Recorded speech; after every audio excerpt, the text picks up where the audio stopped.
नमस्कार दोस्तों, बिलियन वेद में आपका स्वागत है। आज मैं आपके लिए एक बिजनेस अपॉर्चुनिटी प्लस कैसे आप ग्लोबल बिजनेस का एक्सपेंशन कर सकते हो। देखो, काफी सारे लोग इस समय दिक्कत में हिंदुस्तान में, क्योंकि वो चाइना से डायरेक्टली मंगा नहीं पा रहे। काफी सारे इंपोर्ट ड्यूटीज बढ़ चुकी है, कुछ कुछ आइटम से बैन लग चुका है। तो लोग क्या कर रहे हैं इस समय, जो बिजनेस कर रहे हैं ना इंडियंस, वो रूट करके कर रहे हैं, जैसे हांगकॉन्ग, सिंगापुर, थाईलैंड। अब जैसे लेजर कटिंग मशीन किसी को हिंदुस्तान में मंगानी है तो थाईलैंड के थ्रू रूट होकर मंगा रहा है।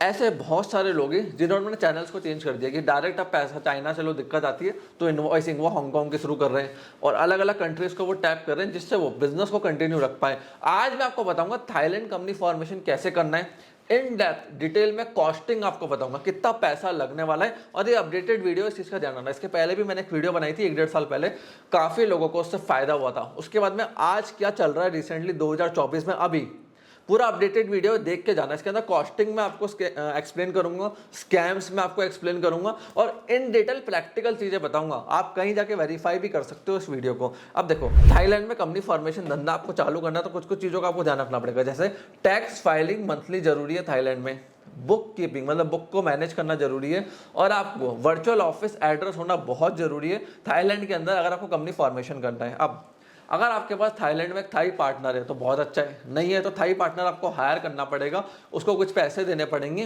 क्योंकि देखो, थाई पार्टनर के लिए आपको क्यों रखना है, 51% शेयर होल्डर थाईलैंड में आपका थाई पार्टनर बनेगा, इस चीज का ध्यान रखना। अगर आपके पास थाई पार्टनर है तो आपके पैसे बच जाएंगे, नहीं है तो एजेंट अरेंज करने में एक्स्ट्रा चार्ज लगता है, उसके पैसे एक्स्ट्रा होते हैं। बट हाँ, आप ये मत सोचना आपने पार्टनरशिप दे दी 51% की तो वो थाई बंदा आपके बैंक अकाउंट में धंधे में घुस जाएगा। एग्रीमेंट होता है, सब चीज़ों पे साइन होता है कि वो आपके बिजनेस में डेली एक्टिविटी से बैंक अकाउंट में कहीं इंटरफेरेंस नहीं करेगा, उसका कुछ भी नहीं है। बट ये इसलिए कुछ कंट्रीज रखती है जिससे कोई दूसरे देश वाले जो आते हैं उनकी कंट्रीज के अंदर वो हावी ना हो। जैसे दुबई में पहले यही था, 51% दुबई में पार्टनर रखना पड़ेगा, बाकी 49% आपका। वहाँ डॉक्यूमेंटेशन पूरे साइन होते हैं, एजेंट को छिड़कानी नहीं करता है, बैंक अकाउंट में कोई छेड़ नहीं सकता, राइट सारे आपके रहते हैं। बट दुबई ने अभी वो भी खत्म कर दिया है कि 100% ओनरशिप आपकी रहेगी। बट अभी ऐसा थाईलैंड में नहीं है। अब बेस्ट बिजनेस अगर कोई मेरे से पूछता है थाईलैंड में तो मैं वो एक ही चीज़ बताऊंगा, या तो आप रेस्टोरेंट कर सकते हो या कोई टूरिस्ट बेस्ड बिजनेस कर सकते हो कि इंडिया से लोग वहां जा रहे हैं, आपने पूरा पैकेज बना दिया, उस तरह का आप कोई बिजनेस कर रहे हो उनके साथ मिलकर, रेस्टोरेंट का कोई बिजनेस कर रहे हो या डायमंड का बिजनेस कर रहे हो। ये कुछ बिजनेस है जो इंडियंस के लिए काफी प्रॉफिटेबल रहते हैं। उसके साथ साथ आप वहाँ मशीन्स बना सकते हो, असेंबल्स कर सकते हो, लेबर बड़ी सस्ती है, तो उन चीज़ों के लिए भी लोग वहाँ पे जाते हैं। उसका भी आगे प्रोसेस बताऊंगा कैसे चलता है। सबसे पहले कंपनी के बारे में बात करते हैं, बनती कैसे, कंपनी चलती कैसे। पहले आपको नेम को रिजर्व कराना है, उसके लिए आपको 3 नाम देने पड़ेंगे, फिर आपको प्रिपेयर करने हैं, साइन करने हैं सारे डॉक्यूमेंट्स, फिर उसके बाद आपको एक बैंक अकाउंट खुलेगा, फिर आपको कॉर्पोरेट टैक्स और इनकम टैक्स और वैट के लिए इन सबके लिए रजिस्टर्ड होना पड़ेगा। इस चीज का ध्यान रखना। बट वैट या टैक्स आपको तब देना है जब आप एक साल में रेवेन्यू 1.8 मिलियन THB मतलब जो थाईलैंड की करेंसी होती है बाट, उसमें क्रॉस कर जाओ, उसके पहले नहीं देना है।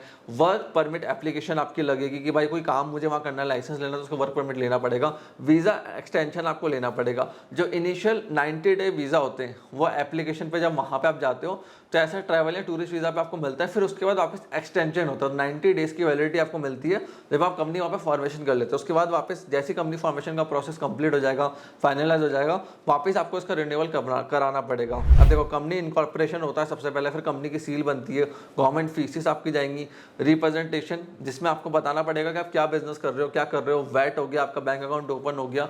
और अगर आप वहाँ से कुछ इंपोर्ट करवा के ला रहे हो, इस चीज़ का ध्यान रखना, तो आपको एक्सपोर्ट इंपोर्ट लाइसेंस लेना पड़ेगा और कस्टम क्लियरेंस वगैरह। मतलब थाईलैंड में मैं कुछ बना रहा हूँ, हिंदुस्तान में लाके बेचूंगा। अब लोग ऐसे एग्जांपल दूँ, क्या बनाता है, कोई मशीन्स बनवाता है, कोई टॉयज बनवाता है, ऐसे ऐसी चीज़ें वहाँ बनवाता है और हिंदुस्तान में लाके बेचता है। तो हिंदुस्तान में तो मुझे इंपोर्ट एक्सपोर्ट लाइसेंस चाहिए, वहाँ पे भी चाहिए, जिससे वहाँ से मैं एक्सपोर्ट करूँगा, हिंदुस्तान में इंपोर्ट करूँगा बैठ के।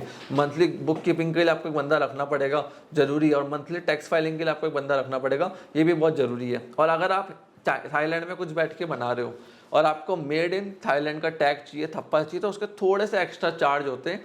जहाँ पे आप थप्पा लगा सकते हो उनका एक सर्टिफिकेट आपको मिल जाएगा, सर्टिफिकेट ऑफ ओरिजिन का, उससे फिर आप थप्पा लगा सकते हो मेड इन थाईलैंड का। कि आपको चाहिए कि हिंदुस्तान में आपका माल ऐसे भी कि मेड इन थाईलैंड, क्योंकि बना तो आप ही रहे हो, सारा मजा के सारा प्रोसेस आप ही करो, तो थप्पा मिल जाएगा उसका चार्ज थोड़ा एक्स्ट्रा होता है। तो ऐसे ये प्रोसेस वर्क करता है। अब देखो, थाईलैंड में जाना चाहिए नहीं जाना चाहिए। अगर आप चाइना से डायरेक्टली रूट नहीं कर पा रहे हो तो थाईलैंड के थ्रू रूट होकर जा सकते हो। थाई पार्टनर है बेस्ट ऑप्शन है, जो ट्रस्टेड बंदा है, क्योंकि वहाँ पे स्कैम्स भी होते हैं चीज़ों को लेके। मैं प्रैक्टिकली बता रहा हूँ इस वीडियो के अंदर अंदर काफ़ी सारे लोगों के साथ फ्रॉड्स भी हुए हैं, स्कैम्स भी हुए हैं। और जनरली क्या रहता है थाईलैंड में कि थोड़ा है ना करप्शन चलते हैं वहाँ पे, बहुत चीज़ें चलती है। इस चक्कर में ग्लोबल बिजनेस वहाँ पे नहीं आता है, बट इंडियंस काफ़ी जा रहे हैं क्योंकि वो चाइना से डायरेक्टली डील नहीं कर पा रहे। तो Indians generally Singapore, Hong Kong, Thailand की तरफ रूट करते हैं। अगर आपको कोई डाउट है, क्वेश्चन है थाईलैंड में कंपनी फॉर्मेशन के रिगार्डिंग, तो कमेंट सेक्शन आपके लिए ओपन है। और अगर आप कॉस्टिंग भी जानना चाह रहे हो तो मान के चलना 3 से 3.5 लाख के बीच में आपका कंपनी फॉर्मेशन होगा, मतलब 3 लाख से लेकर 3.5 लाख तक का कंपनी फॉर्मेशन कंप्लीट हो जाएगा। और कोई एक्स्ट्रा लाइसेंस इसके ऊपर आपको और चाहिए तो वो कॉस्ट 4-5 लाख तक जा सकती है, लेकिन नॉर्मली 3 लाख में पूरा काम आपका हो जाता है। और अगर आपको ऐसा स्पेसिफिक रेयर बिजनेस कर रहे हो जहाँ पे थोड़ी रिस्क इन्वॉल्व है, तो वहाँ पे आपको शेयर कैपिटल रखनी पड़ती है अराउंड 25 लाख, मतलब 24-25 लाख से लेके 48 लाख रुपीस के बीच में। इस चीज़ का भी ध्यान रखना, अगर आप कोई रिस्की बिजनेस कर रहे हो, कोई ऐसा लाइसेंस है जिसको लेने के लिए इतना शेयर कैपिटल रखना मिनिमम कंपलसरी है। वो भी 10% बिजनेस में होता है, हर बिजनेस में नहीं होता। तो वहाँ पे अराउंड 48 लाख तक या 50 लाख तक आपको रिजर्व रखने पड़ेंगे। तो इस चीज़ का भी आप ध्यान रखना कि एक तो कंपनी फॉर्मेशन की कॉस्ट होगी 3-3.5 लाख रुपए और एक रिजर्व रखने की, बट रेयर केस में रिजर्व रखने पड़ते हैं 50 लाख रुपीज़ के अराउंड। फ्रेंड्स कोई डाउट है वापस कह रहा हूं, कमेंट सेक्शन आपके लिए ओपन है, कमेंट करो। कमेंट सेक्शन में अपना क्वेश्चन लिखो, हमारी टीम आपको आंसर करेगी। आपने इस वीडियो को यहां तक देखा, हम लोग सपोर्ट दिया, उसके लिए धन्यवाद।